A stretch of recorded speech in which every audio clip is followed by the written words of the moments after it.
You're listening to Boobies and Newbies, brought to you by the Frolic Podcast Network.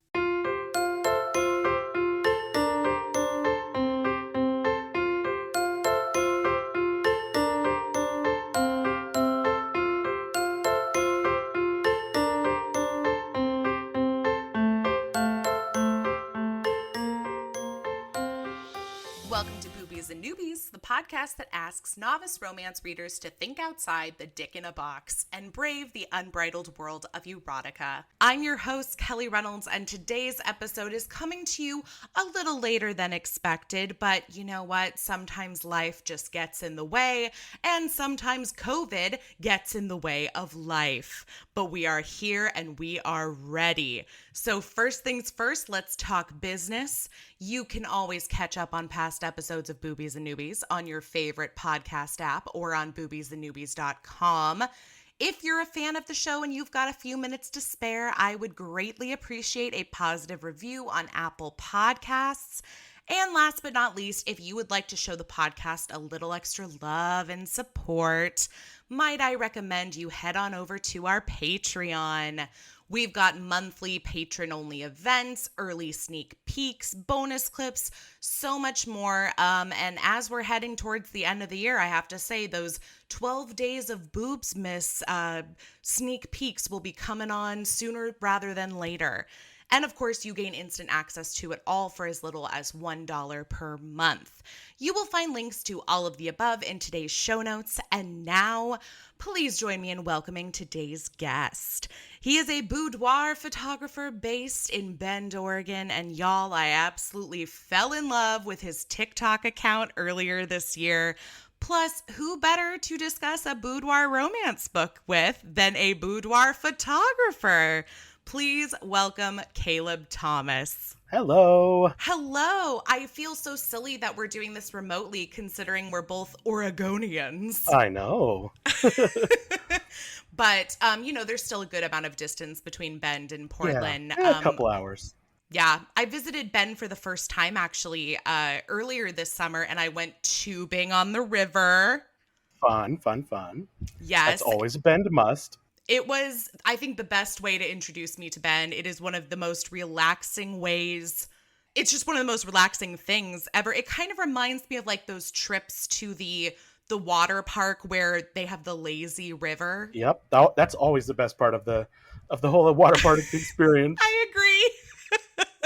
Yeah, who needs the water slides and stuff like that when you can just like float in an inner tube for hours? You got to stand on the ladder that's like all rickety, get your feet all blistery just for what? 13 seconds of a slide?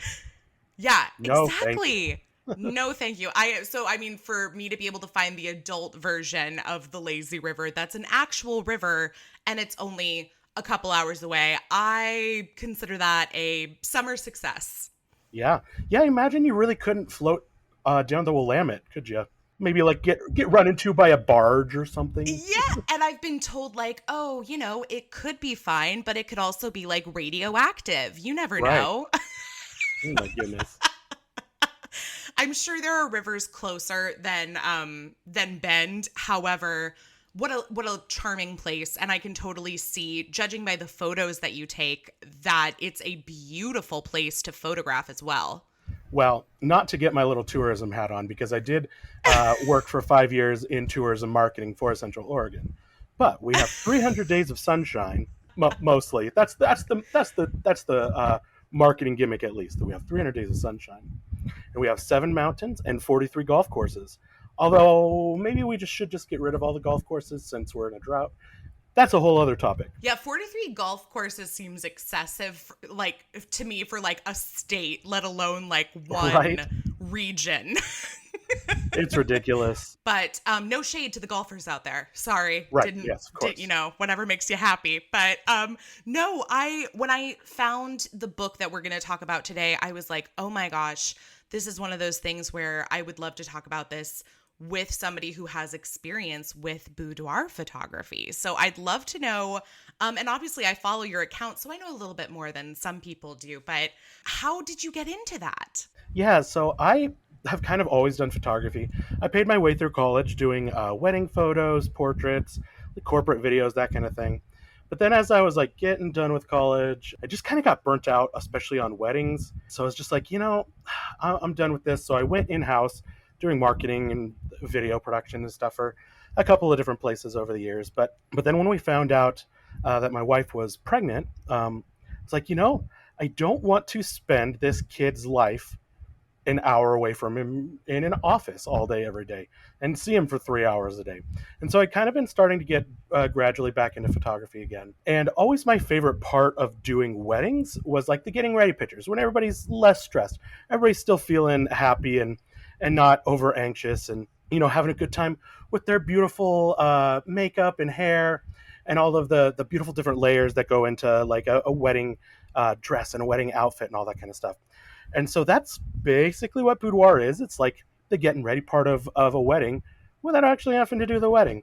And so just kind of as I kind of was gradually like trying to figure out what I could do that would, that A, fits with like my worldview and my ethos and, wanting to help people really step into themselves and step into their power and reclaim their agency and their identity and their sensuality. And then B, like, that is sustainable, that I wouldn't feel burnt out on too easily. It's just like, oh yeah, this is a field. This is where people work. And it's like, oh my goodness, this is the right fit for me. And so it just kind of fell into place. And as of actually Monday, it will be a year since I took boudoir photography full time. Oh my gosh, well, happy anniversary. Yeah, thank you. I would like to say that this is a great way to celebrate that anniversary and that Yes, I planned I this agree. around that. So we'll just go with that. We'll just say that. Not that I got COVID and was out of commission for several weeks and still sound like an old smoker, salty sea dog or something. I don't know. Hey, you know what? I've read romances like that too. So all are welcome. Yeah. I feel like something that the romance community has in common with what I know of the boudoir, photography community is that they are both have made themselves and branded themselves to be spaces for everyone. Like anybody can read and enjoy romance novels. Anybody can take a beautiful boudoir shoot. I've seen you do, you did a pride shoot in June. I've seen your photographs of men. I love that it's very much a space for everybody and, just to explore their own sensuality and their own body. I think it ties in so well with a lot of the same things that we want people to explore when reading romance. Yeah, and I think with these kind of spaces that allow for experiences and expressions that are outside of like necessarily the hetero cis normative white patriarchal culture in which we live, I think that's always a positive. And so much of boudoir is just kind of reclaiming what society always tries to take away from folks, and tries to shove people into small boxes and to small categories and say, well, no, you're this, so you have to be this, or no, you're this, so you should feel bad about that. And then here we're going to sell you the solution to that box that we just put you into. But then when you have like an experience or a photo or something of yourself that makes you feel good on your own accord, then you can kind of reject those messages a little bit more. You can say, wait a second, I don't need to feel bad about myself because I don't fit in this other box, and I don't need to spend my hard-earned money on this one product that isn't actually going to change anything materially about my life. So I think, yeah, just like those spaces that are open for everybody, that are open to help you challenge and rethink the way that you experience your body, experience your sexuality, experience yourself. Is there anything better than that? I know. God, and one of these days, man, I'm coming back to Ben and I'm just going to say it. I want like romance novel boudoir shoot. I don't know what that looks like. I don't know what it means, but all I know is I want to have the ideas. The second you just said that, I'm like, okay, yep, I've got the ideas. Know exactly what we're going to do. Fantastic. We will set it up and someday soon make it Yeah. happen, because I do think it's one of those things that even when I talk to people about boudoir, because I have several friends who have done boudoir shoots who, are like, oh yeah, I gave it as a gift to my husband, or like it was a a gift for an anniversary.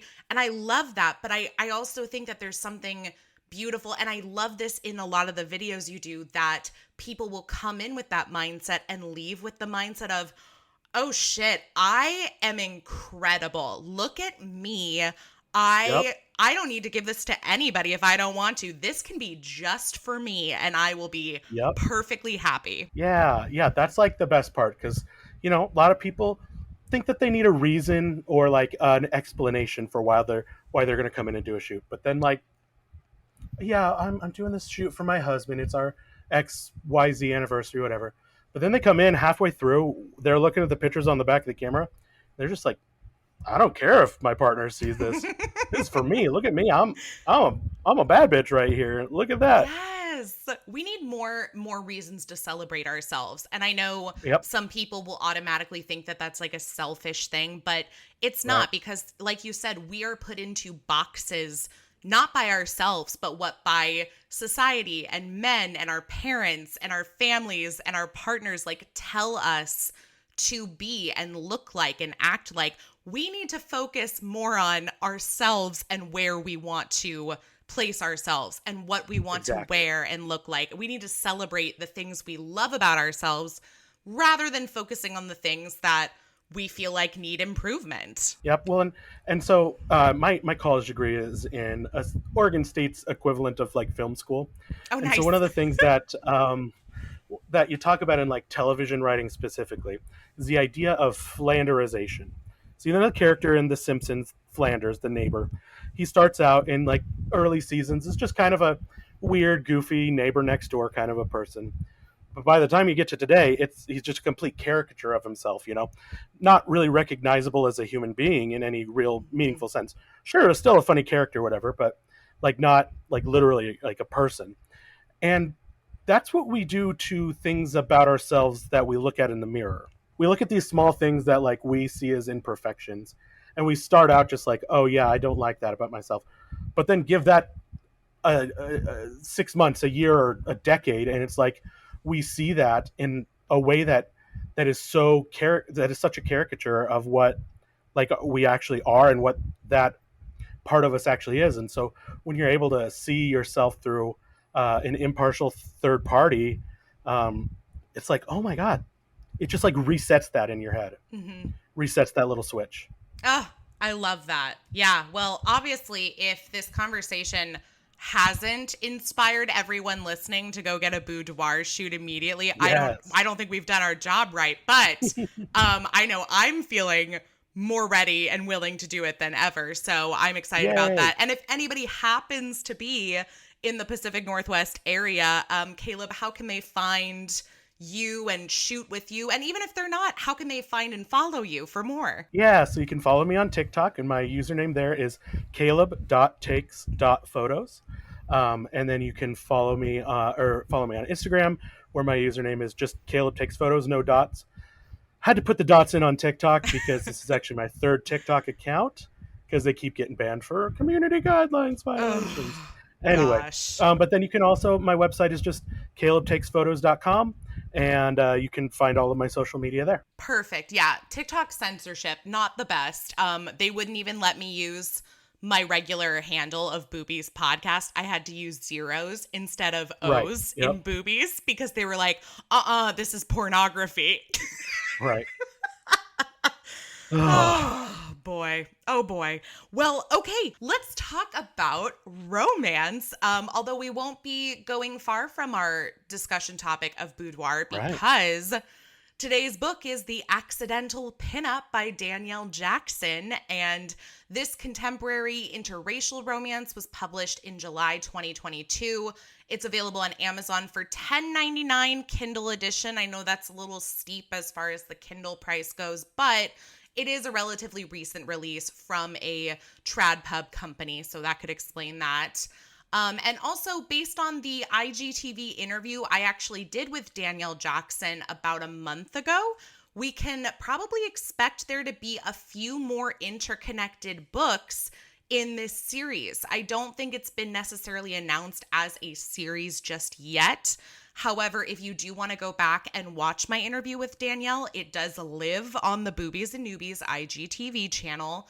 And she had some great things to say. I really enjoyed our discussion, and she gave a few sneak peeks about what some of the future books could look like. And I, after reading this, would love to see some of those books with some of the characters that we met in this book. So more on that later. But in the meantime, I'd love to start just by asking you, Caleb, what's your experience, if any, with the romance genre? Honestly, none. Other than Newbie. exactly. So my wife has been reading a bunch of romance stuff for years, and Right.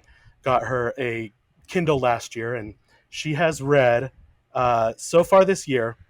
I think she just crossed the 200 book mark for 2022. Well done, pretty wild. her. Yeah, 200 I think is my goal for the actual year, but that's amazing. Like, we're only a little over halfway through the year. Yeah. So I didn't have any experience with it, but yeah, just other than what she has read. So yeah. Have you ever, in all, the time that she's been reading romance, you've never necessarily been like curious to like try one yourself? So yes and no, and I think that's why I like kind of jumped at like doing this and reading this book, because it was like, oh, fun, okay, yeah, then like now we'll have something a little bit more to talk about, and so it's like, hey, yeah, that's really fun. Yep, romance books bringing people together. I love it. This is what we aim for sure. And I will say, I genuinely love when I do get emails from either former guests of the podcast or listeners who will say that it's something that they've been able to like share with their partner, or like they read a book together, or they recommended a book to their partner. And I love that. I love when we can share things that we like, or maybe didn't even realize that we liked with the people we love most. Well, I borrowed this from the library, and so I went ahead and rechecked it out to try and have her go ahead and read it, because I think she'd like it too. Oh, good. I'm glad. Yeah, you'll have to let me know her thoughts if she does decide to read it. Yeah. Cool. Awesome. I always love a good honest to God newbie. So that we're living up to the podcast name. Let me give everyone the brief synopsis for the Accidental Pinup, and then we will dive into our discussion and review.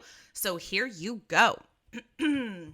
Photographer Cassie Harris loves her job. Her company, Buxom Boudoir, makes people look beautiful and feel empowered with her modern twist on classic pinup photography. Cassie's best friend Dana is about to launch her own dangerously dreamy lingerie line. Whew, that's a mouthful. And wants Cassie to shoot and direct the career-changing national campaign. But company politics and Dana's complicated pregnancy interfere, and Cassie finds herself a proud plus-size Black woman, not behind the camera, but in front of it. Though she's never modeled herself, Cassie's pretty sure she can handle the sheer underwear and caution tape bralettes. She's not sure she can work so intimately with the chosen photographer, her longtime competitor in the Chicago photography scene, Reid Montgomery. Their chemistry is undeniable on set, however, and feelings can develop faster than film.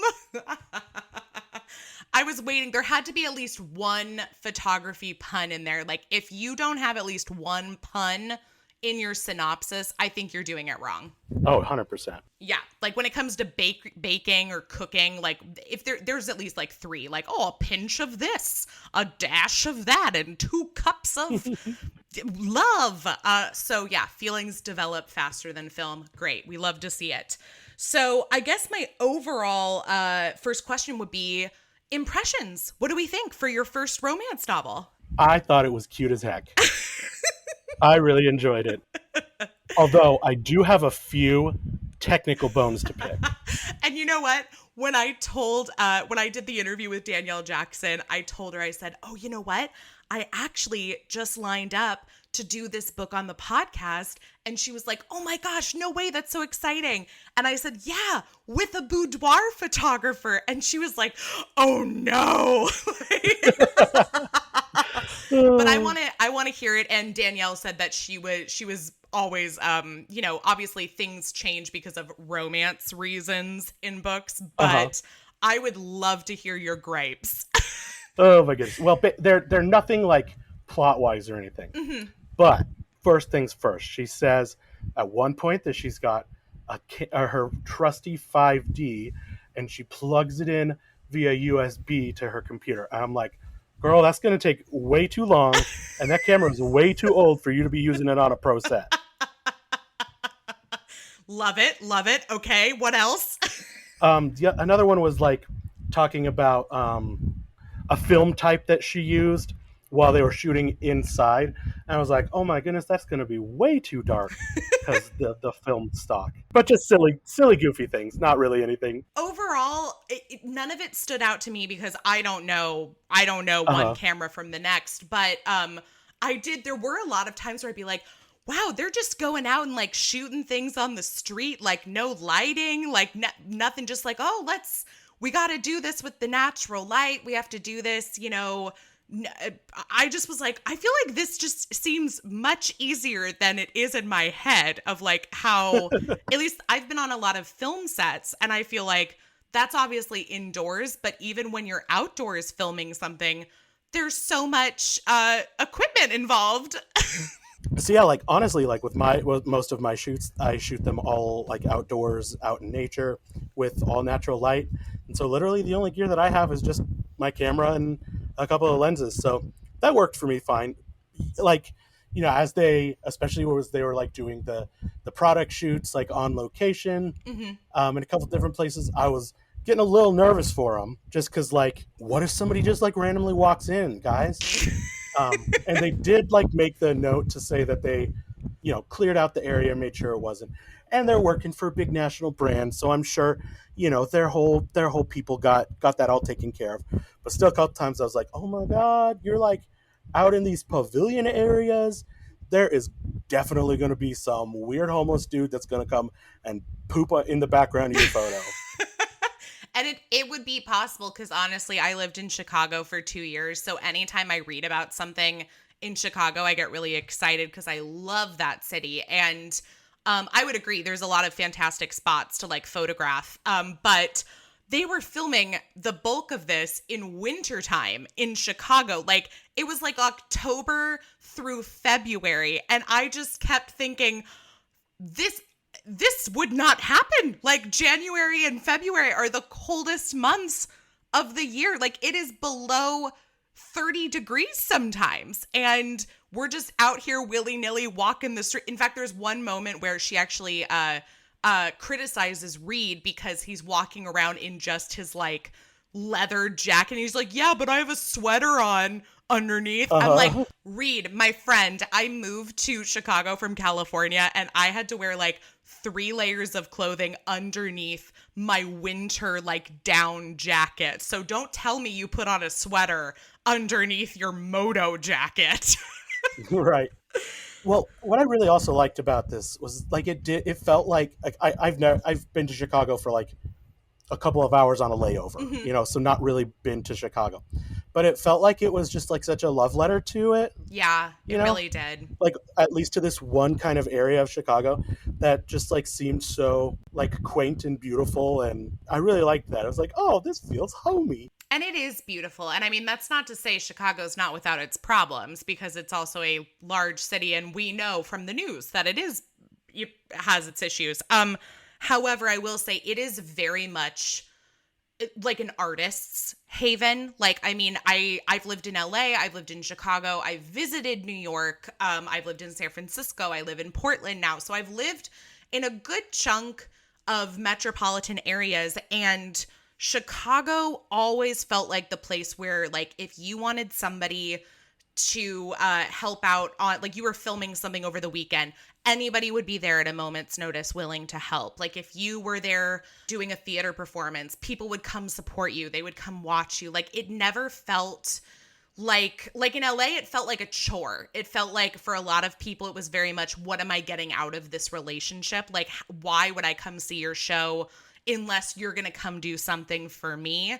But Chicago is just such a communal feeling to it when it comes to the arts, and like everybody knowing everybody in some way. And then on top of that, it's just a beautiful architectural dream of a city. Like, I mean, there's a reason they do an architecture tour where you get on the boat and you go down the river and they point out all the different buildings. And if you're ever in Chicago, you have to do it. What movie is that in? My Best Friend's Wedding. Oh, you're right. They do. Yeah. In fact, yeah. I forgot about that. They do go on the boat. But yeah, I used to work for one of those companies when I lived there. That's so fun. Yeah. So it's my thing I would recommend to everybody to do if they're ever in Chicago, is to take the architecture cruise on the river. I love it. Yeah. But no, I mean, I'm with you. I always have petty notes about, professions and places where like I've lived there or I've done that, where I'm like, that would never happen. But this is why I call them my petty notes and not like my genuine critique of the book. Because this isn't happening in our world. Right. This is happening in their world. Exactly. Although I will say, if people who read romance, or even people who don't and are listening, if you prefer to read what I think of as more realistic romance, in terms of a lot of the characters being in situations that are very reminiscent of what you might experience in your own life, I do think this is a great book for that, just because it was all very casual. Like, everybody, even the dating like experience between the two of them, it's very modern. It's very much like, we're attracted to each other. We made out at a party. I invited him home. I mean, it never felt like these grand romantic milestones that I feel like we have in a lot of representations of romance in movies and books. It felt very just natural, kind of slow paced, but also not like super slow. Yeah, and like both of the main protagonists felt like very emotionally real. Mm-hmm. Like a lot of times in, especially media that has a lot of tropes to it, and that has a lot of stereotypes that characters can fall into, there starts to lack a little bit of emotional realness. Yeah. That never happened in this book. I agree. I think especially with Cassie, I found it really easy to connect to Cassie in a lot of ways. And obviously there's certain ways that I wouldn't be able to connect to Cassie because she is a Black woman in this industry. And I liked those moments, though, where she would call out Reid on the fact that he doesn't recognize certain things because he is a white man in the industry as well. So things don't affect him. So I feel like I kind of got the best of both worlds reading this book, in that I could identify with a lot of what Cassie was feeling and her frustration of like constantly being overlooked.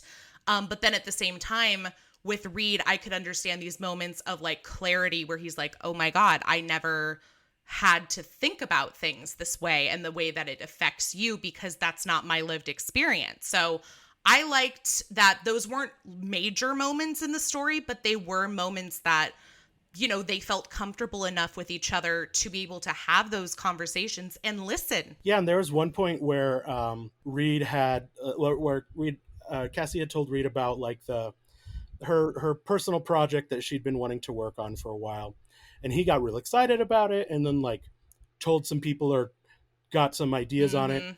And like where she pushed back was like, no, this is mine. I'm not going to let you steal this, another thing from me. And then like they grew through that. Yeah. And like by the end, when he does this, nice, normal grand gesture, not like a standing outside of her apartment with the boombox, but like hey, I value you as a creative, and if they're going to take this creative director position from you and give it to me, well, I'm still going to use your creativity in this. And I thought that was really, really, really, really nice and really well handled. And again, it felt like realistic and not Mm-hmm. overly contrived. And even like the way that they revealed that Reid had been, taking that extra bonus to in order to, Micromanage. Like, yeah. Even the way that they like revealed that Cassie overheard that was like just done in a normal way. It wasn't mhm. a big bum bum bum kind of Well, and moment. it didn't derail the photo shoot either. Right. Like, that's the thing that I appreciated was anytime there would be these moments where I'm like, okay, obviously this is going to lead up to some misunderstanding, or she overhears something, or she's told something. She still put the work first. She was like, I'm angry at him. However, I have a job to do. We have a Yeah. job to Yep. finish. Like, and so I loved that because I think anybody in the arts, especially, would 100% connect with that because that's how it is on literally any set that you're on. You don't get to stop like just Yeah. because you're having like a fight with your boyfriend who happens to also be working there. And I think that speaks to the experience of a lot of women too, and especially women in higher like higher ranking fields. It's like you don't get the luxury of being emotional or of like Right. of feeling something as intensely as you might otherwise. Otherwise you're labeled as emotional. Right. And I like how they addressed that, like where Cassie did get real upset and real assertive with her taking, no, this is how we're doing this photo shoot. This is why I'm here, regardless if you're taking this creative director thing away from me. This is still how we're going to do this, and then got back into that flow. And I really appreciated that she wasn't punished for that, Yeah, I because I agree. was almost like, oh no, this is where it ends and everything. Yeah, where they're going to label her like an angry black woman and Yep. like, disregard her. No, and I'm glad. I think this book goes against a lot of like stereotypes and things that you would expect to see. Like, I mean, even with what we think of as like the third act breakup moment, like yes, Yep. they actually do kind of break up. Like, and it's Yeah. like for over a month, like until they really kind of get back together because they're each working on themselves and they're each working on their own things in that time. But I mean, like, I liked earlier where anytime there would be some kind of misunderstanding, there was a day where she was just like really angry and she like lashed out at him and was like, I'm having a bad day, like you need to go because I'm not going to be in the mood to like be nice to you right Yeah. now. And he respected that. He left. Yeah, again, it just felt so like, because like so often, and I don't think this is a bad thing necessarily, Hmm. but like so often we over dramatize, especially in media, we over dramatize kind of normal interactions with Yes. between people, and put a bit of a put a bit of a gloss or a sheen on something, and put a like a destiny or like a fate behind something, when like, no, a thing's just a thing. Yeah, easy as I'm that. I'm I'm mad today. I don't really want to talk. Okay, let's talk tomorrow. Right. It's like, okay, that's really nice, because that's just how people ought to be. It just requires a level of emotional intelligence, which Yep. some people, honestly, I don't want to even say some people don't have, but some people don't want to have. That's the other Don't thing. want to have. And Yeah. I think unfortunately a lot of things that play into that is toxic masculinity and internalized misogyny, is just the idea that like I can't have emotions. I can't have these conversations. It makes me weak. It makes me submissive. Like these are all things that if you want to have these connections with your partner and have conversations and not make a big to do out of it, just say, I'm angry. I don't want to hang out with you today. You should Yeah. be able to do that. Well, and I think a lot of in our culture, there's so much like weaponized incompetence amongst men, and Yeah. especially in the field of like being, or in the realm of emotions and discussions, and again, in that toxically masculine way that we are socialized as men. Mm-hmm. It's like, no, we're not doing that emotional labor. We're making our partner do it. Mm-hmm. And so that way, like any responsibility or onus, we can just say, no, it wasn't my fault. Oh, women be crazy, Yeah. and it's like, we as men ought to work more on deconstructing that and taking apart, like, okay, well, why would we not want to be emotionally available to our partners? Why would we not want to try and live the full gamut of the human emotional experience and like figure things out in a normal, constructive, non drywall punching manner? God, the wall punching. Yeah, because in the end, it's not only affecting your relationship with your partner, it's also it's hurting you. Like, I mean, Yep. it's men hurting themselves and the men around them because Yeah, of because this. toxic masculinity and the patriarchy are damaging to men as well. Yes. We see this on Book Talk, my corner of Book Talk all the time too, that a lot of it is people not wanting to admit that they were wrong or admit that they made a mistake in any way. And this is men and women too. So I mean, Yeah. it's just this idea of like I mean, it ties into weaponized incompetence. Like, but it's okay to make mistakes, and it's okay to make them on your own. It's okay to make them in a relationship with a partner. However, it's the follow-up. It's what are you going to do about it? Are you going to have these conversations like Reid and Cassie do to, you know, solve their issues and move forward together? Or are you just going to let it fester and rot and die and like leave it at that? And one thing that I really, really appreciated that this book didn't ever do was it, you know, like Reid took that extra money and took that creative director thing to help his brother, ostensibly. But it didn't ever say that that was okay. Right. Even And his brother said it wasn't yeah, okay. and I really, really appreciated that because, okay, so off the wall excuse or off the wall example here, but like I don't know if have ever watched like the Vampire Diaries or It's been a minute. okay, so like the whole I feel like one of the whole points of that show, or just like those kind of soapy kind of ways of storytelling, is to excuse bad behavior, is to let like Klaus, oh well, he really just had all this sad stuff happen to him, so that's why he lashes out and murders people or whatever. But like, it didn't do that. It could have done that with Reid. It could have said, "Oh, yeah, you really are such a nice, sweet guy. Because look, you had to help your brother." No, it didn't do that. Treated him like a grown up and said, "Yeah, you fucked up." Called him on his shit. Yep. Yeah. Well, and I like what you said too. It's not only excusing it, a lot of the times it's romanticizing it, which is why Yes. we have a whole generation of people my age who grew up seeing things like Twilight and, you know, watching these movies and reading these books where we romanticized this bad boy behavior that, you know, just to excuse anything that they said and did that was most of the time very toxic. Sometimes there was grooming. I mean, there's just so much about it that I love that we're moving away from in the books that people are choosing to write. And it's okay for people to call each other on their shit and still fall in love because we can do that. Because we are all complicated, flawed, nuanced people who mess up every day, and that's okay. Because if you know what you're doing all the time, then you're not growing. You're not challenging yourself. You're not evolving. You're just staying stagnant and boring. And like, how boring is that? Like, that's like Reid's whole life up to that point had been no challenges, no growth, nothing other than just sliding his way through life. Yeah. What's the point? Right, exactly. I have to say I did also very much enjoy the supporting characters, and I can see where Danielle Jackson is setting up potential for future books because we have kind of this budding romance between Kit and James, and then also Sam and Russell. Yep, So I'm like, oh, great. I see a 3-book series with all of these people living in Chicago. I am okay with that.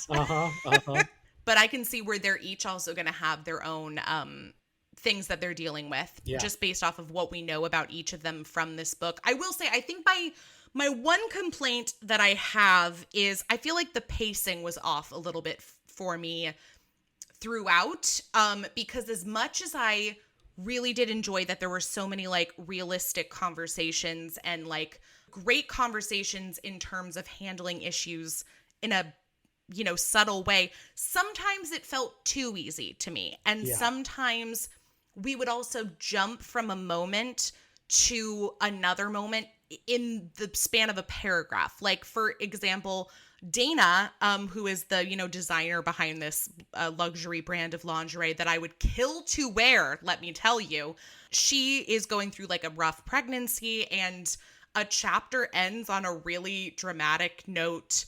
Actually, twice, now that I think about it, Right. in relation to her pregnancy. The first time is like the first chapter when she's then put on bed rest.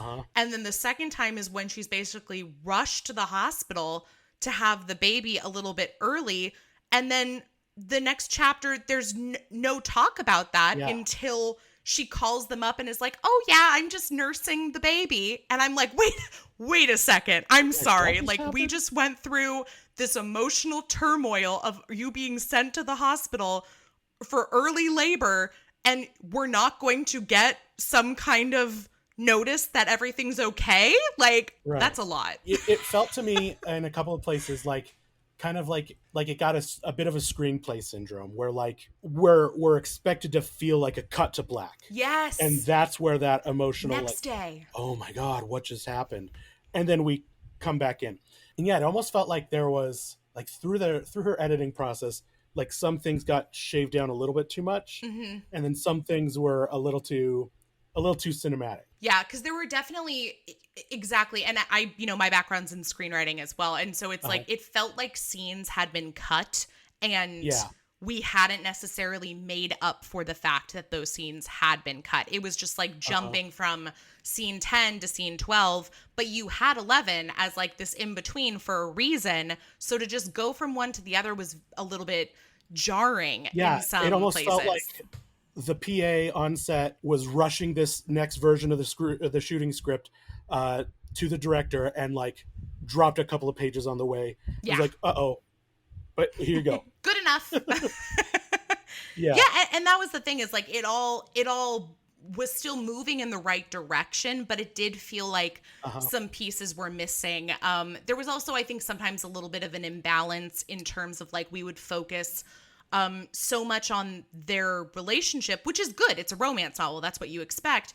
But we would almost forget about the fact that Reid has this, relationship with his brother, who is like moved back to town, and they're buying their family home. And we never really get like, I think, a full picture of like that family dynamic with like the dad who's working on a different farm, and then the mom is just in and out of town. Like, I was like, there's a lot of moving pieces here. I think this was almost having too much, that we didn't get like the amount of time to fully develop each piece. So this is going to be another weird reference. In the original Iron Man movie. Okay, I'm with you on this one. There's a scene where Tony Stark puts his Iron Man suit on and flies off to go fight the end bad guy.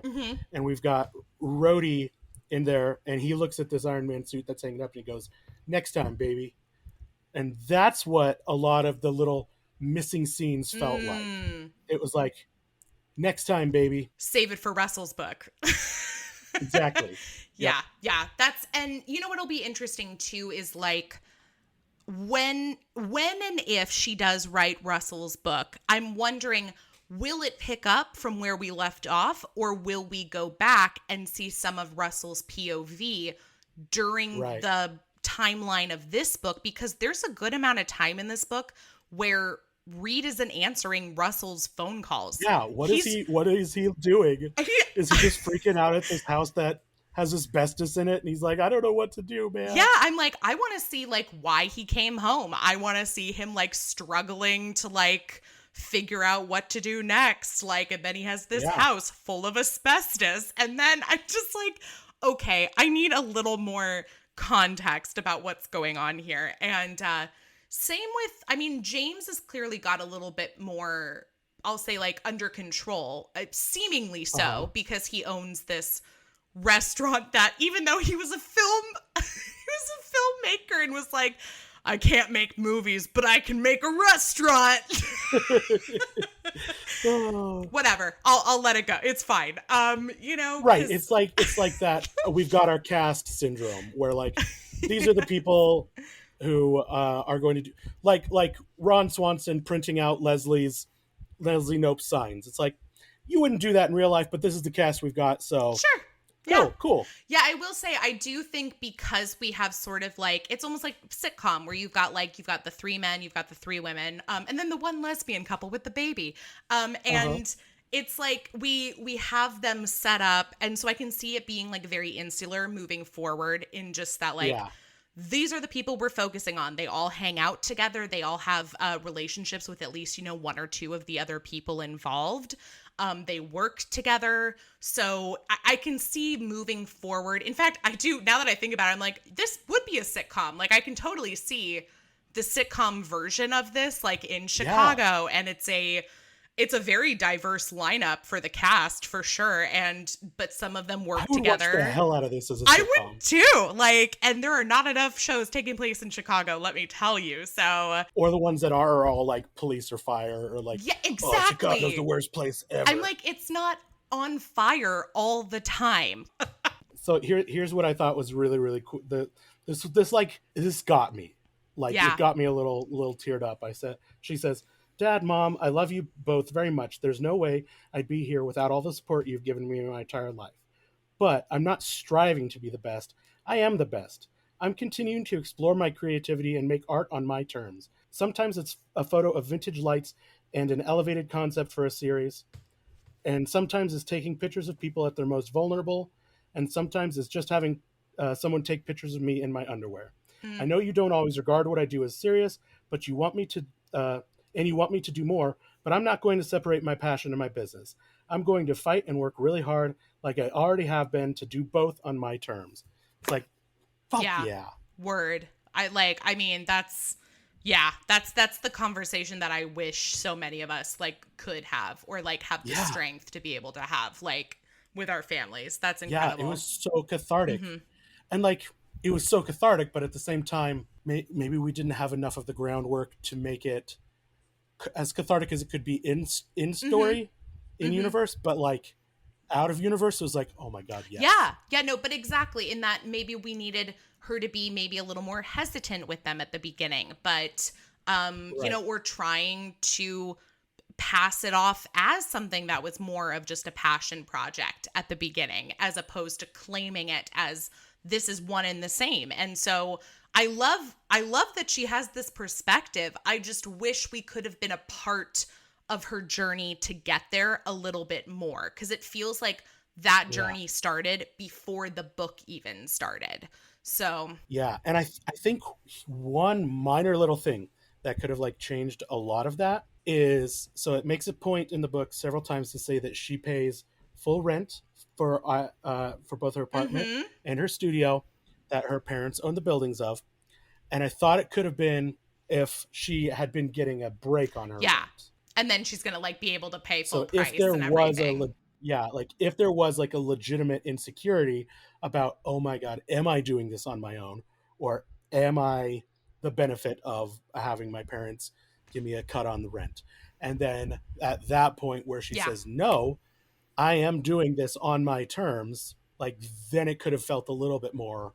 Yeah, no, I can see that. I think that would have been a great example as well. So, well, since we're sharing passages from the book, did you have a particular sexcerpt that you wanted to share? I did, and I think this is fun for a different reason than what you would think. Cassie, Reid breathed out. Was this real life? Could he even form words? Instead of meeting up with everyone at Bugles, Cassie had asked him to come over, and no sooner than he was through the door had she dragged him to her room, pulled off his pants, though carefully placed his boxers on the side table, because in the last scene, his boxers had gotten stuck on a rack. It was funny. Hilarity ensued. Sat him down and was giving him the best blowjob of his life. Her hands worked in unison with her mouth, warm and soft, moving up and down at the right rhythm. Cass, wait, I'm going to... But it was too late. He came hard and fast, and he closed his eyes in satisfaction. When he opened them up, Cassie was looking at him and smiling with an edge. What's going on? That was great. Really, it was, but something's up. My mother found your boxer briefs when she came by earlier. Reid felt his eyes widen. Sorry about that. It was good in a way. I hadn't really told my parents I was seeing anyone, so that gave it away. Good, he said, pulling his underwear back on and then bringing Cassie closer. her lush thighs straddling his lap from under her very demure black dress buttoned all the way up. He reached for the top button, but she grabbed his hand and kissed it. I'm glad you think so, because now they know I'm seeing someone, and they invited you to Sunday brunch this weekend. Before he knew what was happening, Reid was laughing, uncontrollably, and Cassie's confused face made him laugh more.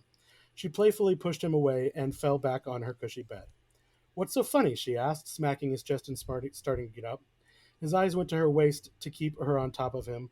Rolling her eyes, then smoothing her dress around her, in a perfect circle, she let out a tiny sigh and waited for an answer.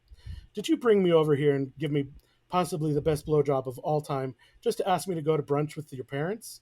Would it be terrible if I said yes? Cassie, I'm not complaining at all about what just happened, but please don't feel like you have to butter me up to do things like meet your parents. I'd love to meet your parents. Really? And so that, like, Yeah. here's what I thought about that is so often relationships, especially when there is a cishet white man involved, are transactional. Mm-hmm. And so Cassie just assumed that, like, to get him to, like, be interested or involved, that's what she would have to do. But, like, no, dude's just excited to be there, be in her life. And I think that for me was, like, one of the points where I was like, oh, look at this. These crazy kids are going to make it work. Yeah, I have to say, I also loved that scene for the exact same reason. And I don't think you get to see it a lot, even in romance, but there is something about an empowering blowjob scene that just really gets me going. Like, because I feel like so often it's him kind of leading it more than she is. Yeah.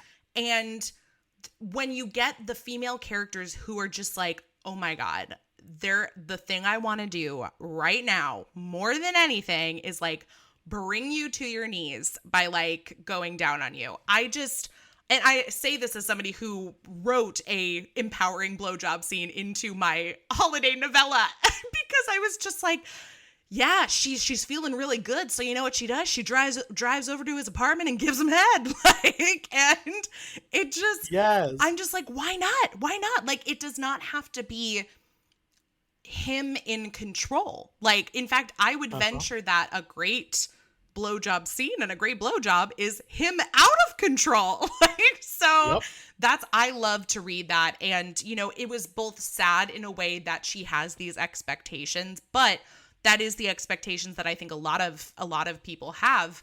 But I loved it in that I was like, oh, this is a great turning point. I do like this for them. Yeah. Oh, good scene. Good scene. I chose one that's a little bit later in the book, and this is another one where I feel like she kind of takes control, like both like emotionally, but also physically, like, because she actually kind of like pushes him down on the bed and like is kind of moving him how she wants to move him. So I'll just read a little bit from this one. He nuzzled her neck, kissing his way down from the sensitive spot below her earlobe and down her shoulder. Slowly, he kissed his way across her collarbone, hands following the trail his mouth left. Reid, she rasped. Yes, Cass, he said between kisses. His eyes darkened as Cassie hooked her fingers in his boxers to pull them down, his impressive length springing out with gusto. She then slowly, almost too slowly for herself, pulled her own underpants down, savoring the look of pure lust in Reid's eyes. She playfully but forcefully pushed him down to sit on the bed and then to back up against the headboard. Cass, you're driving me crazy, he growled, reaching for her hip and squeezing. What are you doing? Setting the scene exactly how I want it, she replied, smiling at the husky tone of her voice, straddling over his thighs. Cassie took him in her hand, pumped 1, 2, 3 times, quickly put a condom on him, and then rubbed his head against her entrance. Delirious with pleasure, she finally gave in to what they both wanted. And I could go on, but I love that she took control. So much better later too. Yeah, it's like just like a couple. It's like, yeah, I almost did that one. It's a good one. Yeah, and then she's like, "Tell me again," and meaning like, "Tell me you love me," kind of thing. But yeah, I think that was overall my favorite sex scene in general because it was like, But I knew because it was so good, I was like, oh shoot, this is gonna be the place where we reach the high, and then we're immediately gonna start like the breakup after this. I can see it coming. Right. Yep. So, unfortunate, but great scene nonetheless. So I also really love how they handled them saying "I love you" to each other. yeah, That was really sweet. it was, and it wasn't like a too big of a thing either. It was, Yeah. Yep. It was just he said it, and then they moved on. And he wasn't like making her say it or like feeling awkward that she might yeah, not. he didn't make a big deal about her not saying it. And then she talked it over with Sam, I think it was. Oh yeah, it was Sam when they were in the dark room, Mm-hmm. which was a fun scene because like I haven't set foot in a dark room since I was in high school. I was like, oh, that sounds fun. Yeah. But like then she was like, yeah, I'm gonna say it too. And it then was just she like, did. yeah. And then then that led to that scene, and it was like, yeah, hell yeah, guys. Emotional intelligence. We love to Yes. see it. Yes. I do want us to give this book a few grades because I'm a teacher by nature, so we have to throw in grading somehow.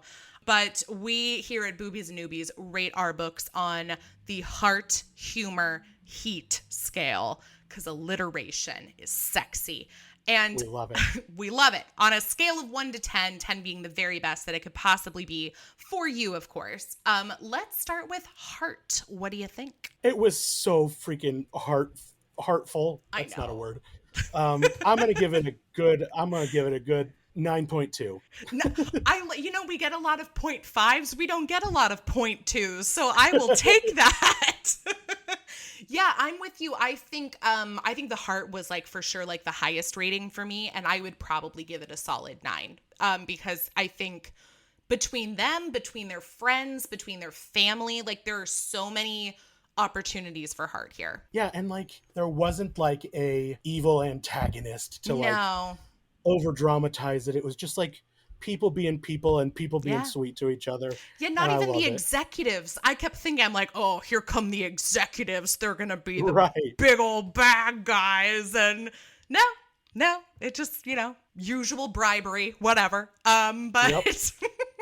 all right, well, how about humor? Because obviously we're both like, well, this could be a sitcom. Yeah, it was pretty funny. There were several points where I laughed out loud.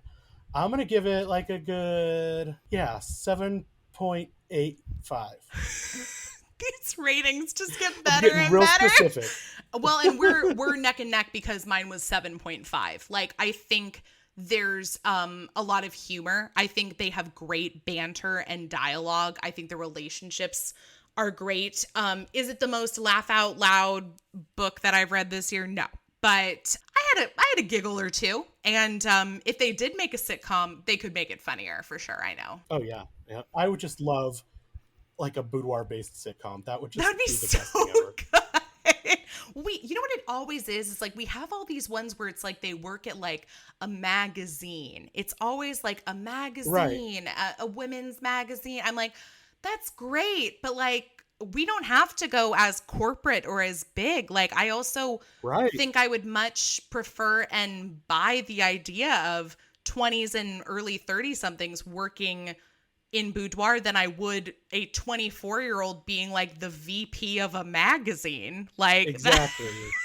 Yep. Well, and oh my goodness, this is a little off topic, but throughout like the whole time. So, okay, my business currently is just me. I'm working on onboarding an assistant, which is going to be really great.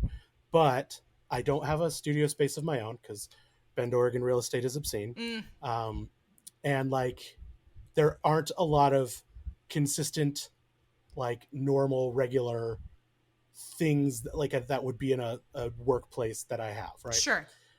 And so like the way that their studio worked and like that they were just had this spot that was like their place and they had like Snacks. this Friendsgiving with their clients and yeah, all the snacks and the drinks and like just hanging out, having fun. I was like, oh my goodness, that's how I want my business to be. That's how I want my business to grow. Aspirational. Exactly. So like the whole time I was like, oh my goodness, I gotta keep this idea in the front of my brain. Yeah, and I can just say as somebody who's lived in Chicago, the fact that the River North is like where they're all at and they can afford this like open floor plan penthouse studio, and then they each have apartments there too. No, I'm calling bullshit on that one. Like, it just, nope. And Chicago is actually a more affordable city than some, but it's a no. It's a no. Yeah. Dare to dream, though. I'm Right. here for the aspiration.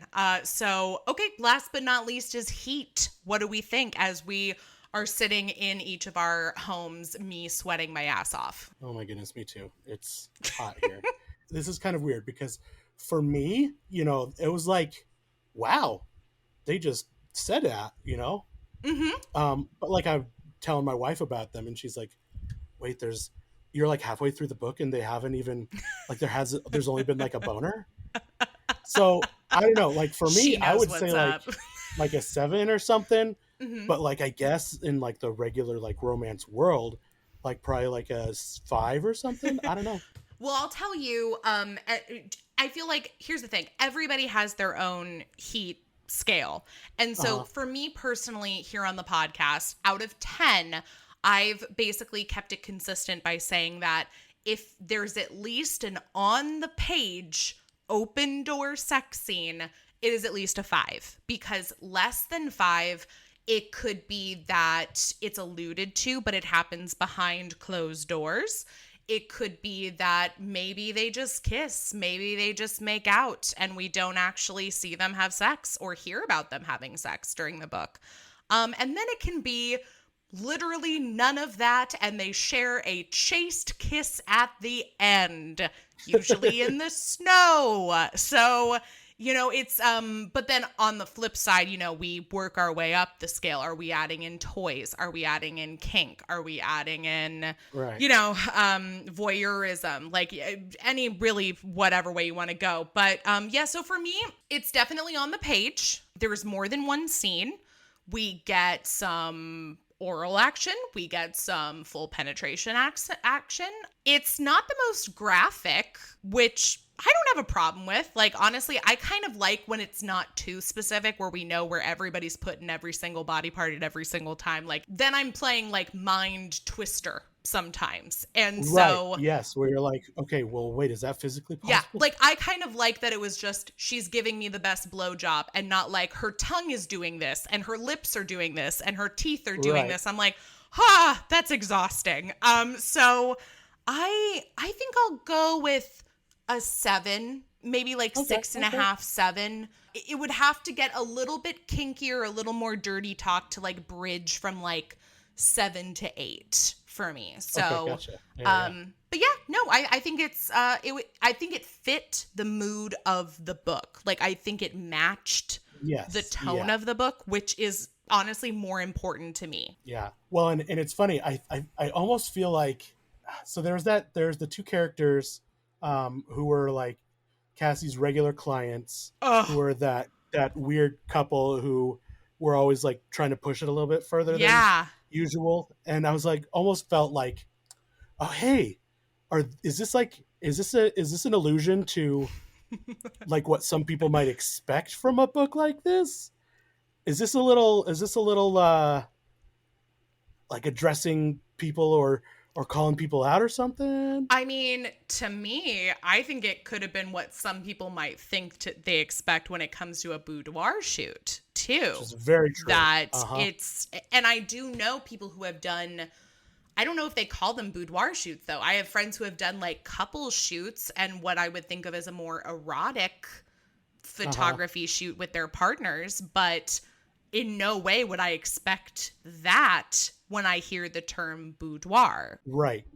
So there is like couples boudoir, and that is a little more like, like almost like cover of like a vintage romance paperback, where, there's heat and there's spice, but there's nothing like aggressive. Exposed. Yeah. But then there's also like erotica, which would be more of like the things going places. I mean, I like it all. I'm like, I'm happy for all of it, both to do it and to consume it. So what's something else you think people like get wrong about boudoir? Yeah. So most people, typically if they haven't thought about it for more than a few minutes, there is a lot of like, oh, well, what? You're just like taking people's nudes for them? Why would they even Mm. need that? That's just like weird. You're making people's personal porn? What are you doing? And honestly, there's like literally none of that.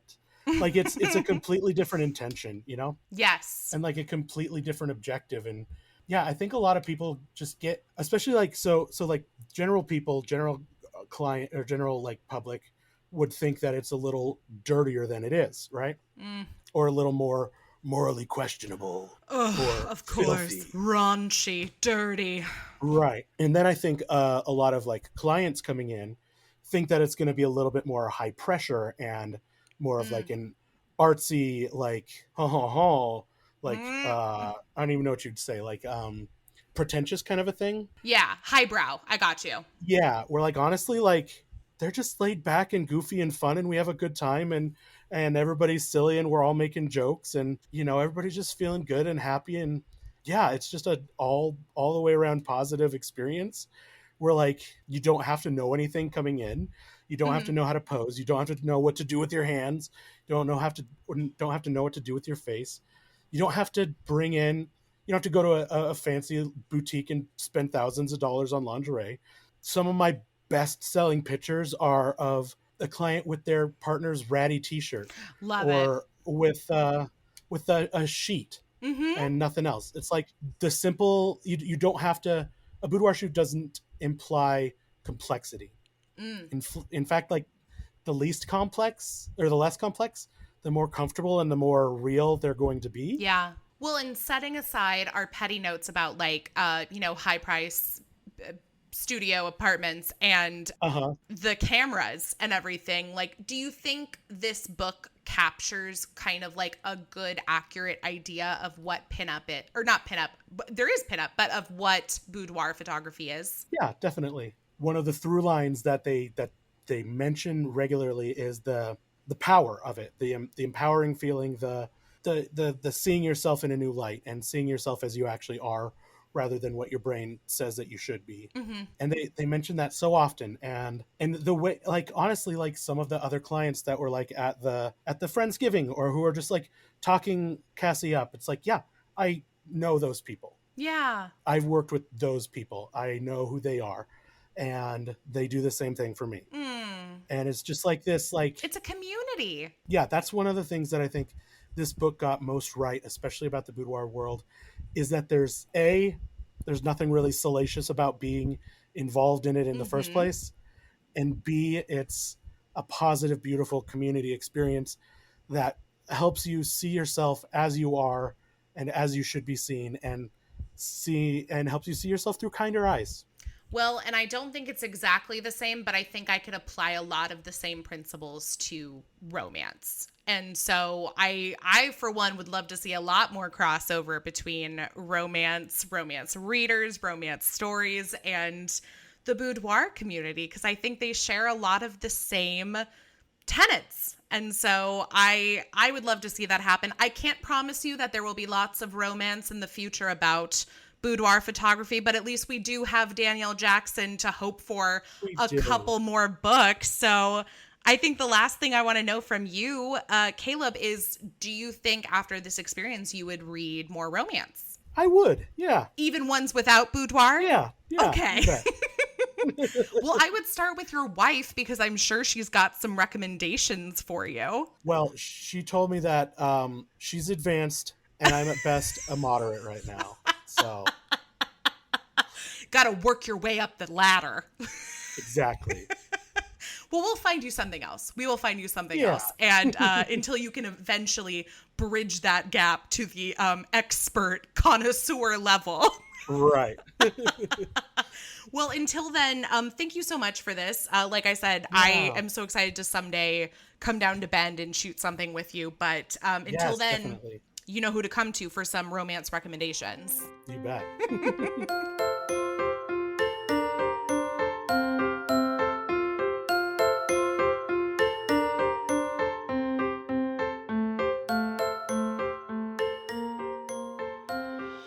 Thanks so much for listening. Boobies and Newbies is part of the Frolic Podcast Network. Find more podcasts you'll love at frolic.media/podcasts. You can follow Boobies and Newbies on Facebook, Twitter, and Instagram at Boobies Podcast.